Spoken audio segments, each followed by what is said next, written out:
Ustoz shogirdiga dedi: qachonki o'z yo'lingni bosib o'tsang, hikmatli yozuv yozilgan eshikka duch kelasan. Mening oldimga kelib, u yozuvning xabarini bergin. Shogird ruh va tan haqiqatini topish uchun yo'lga otlandi.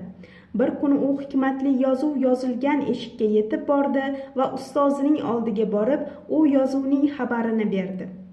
U yerda bu imkonsiz deb yozilgandi. Bu yozuv eshikka bitilganmi yoki devorgami? Ustozi so'radi. Eshikka, javob berdi shogird. Yaxshi, u holda eshikni dastagini ushlab, uni och. Shogird shunday qildi. Bitib qo'yilgan hikmat aynan eshikni o'zini vosita qilib shogirdga yo'l ko'rsatgandi. Eshik butunlay ochilgach, yozuv g'oyib bo'ldi, shogird bemalol ichkariga kirdi.